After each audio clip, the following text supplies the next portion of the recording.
In this video, we will be talking about the essential items that all coaches need on the field. When it comes to on-field practices and games, preparation is key, and having the right items with you will help you keep your focus on the important things during the session. Let's see if you can guess what the number one item on this list is, something that most coaches often forget.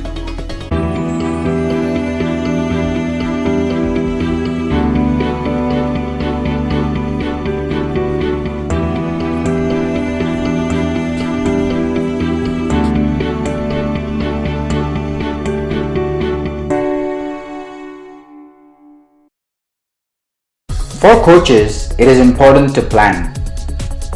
And off the field and on-field essentials are crucial to that plan. There are obviously many off-field items for coaches that help with team management, strategy, and making sure you're ready for the session. To learn about the off-field essentials, click on the link in the description below. I've also included a link to a sporting goods checklist that goes beyond just these 5 items.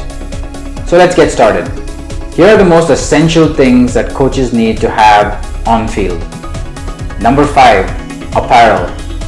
One of the most basic items that all coaches need to have. I often get the question, do I need to wear a coaching tracksuit for all my practices? And my answer is always, hell yes. Your players need to believe every word you say on the field, and you need to look like a coach when you're giving those instructions. Often you will need to show them how to kick a ball or tackle or even make a run, and being in a coaching outfit will help them take you seriously. So please wear the right clothes and bring the right apparel with you in a bag if required. That includes jerseys, tracksuits, socks, shoes with cleats, or indoor shoes if it's an indoor session. Shin pads as well if you're going to be participating in the entire session, and even a cap if it's too sunny out there. The only exception to this rule is if it's match day and you feel like wearing something slightly different. If you're a professional coach, you could go with something more formal, or even a t-shirt with a track pant would suffice. Another exception is if you're going straight to the field from work. Even then, I've been in those situations and I've always had a change of clothes with me in my bag. So for all your stuff, and I mean personal stuff, you need to have your own bag. Do not mix this stuff up with the team bag. I have purposely not mentioned one item that needs to be added to your bag because that's a dedicated item mentioned as number 2 in this list. We'll get to that in a bit.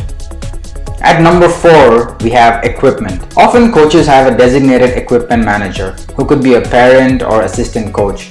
But ultimately, you as the coach are responsible for having the right equipment available on the field. This includes balls, preferably in a netted bag, other practice equipment like high cones, flat cones, ladders, portable goals, etc. Whatever you need needs to be with you at all times. Sometimes you may also need to add last-minute equipment to your practice.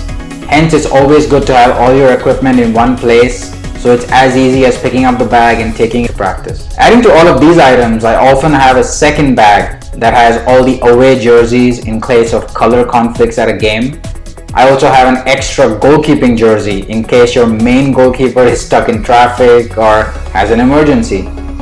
I also have extra home jerseys, shorts, and socks just in case, because players can be clumsy sometimes. You can keep this bag in the trunk of your car and hope that you never need to get it. And if you do need to get it, it's never too far away. Always better than driving back home when you're in a time crunch. I know what you're thinking. This guy wants me to carry 3 bags, one for the team equipment, one for the backup items, and one for my personal stuff.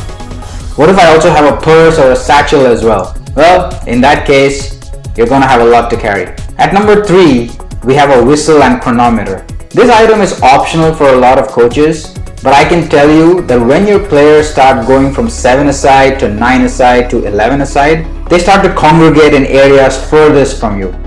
Hence a whistle is always good. And you also want them to start playing to the whistle when they start getting to the older age groups. So using a whistle would get them used to that. A chronometer is useful if you like doing repetitive speed drills. That will help you keep tabs on how your players are improving in terms of pace. The easiest timed exercise is to tell your players to do 3 full circuits of the field, running around each corner flag as boundaries. So you whistle and they start, and that's where you start your timer, and you turn off your timer when the last player finishes the 3rd lap. This is a very standard and widely used timed warm-up, which needs a whistle and a chronometer. What I've always done is I've always tied my whistle and my chronometer together and just wear it around my neck. So it's always easier to handle and I never forget it in my bag. Before we go any further, please make sure you subscribe to Soccerspective for more engaging content like this. I'll give you a couple of seconds to click on that button. At number 2, we have the tactics board. The tactics board will also fit into your personal coach's bag. Now, do not confuse the tactics board to be a team item. It's not. I treat my tactics board as closely as my wallet. It's always with me in my personal bag, just in case I need to do some preparation, take some notes, etc. There is a difference between a tactics board and a practice planner. A tactics board is required on the field to explain positioning, tactics, and strategy to your players. This comes very handy before and during a game.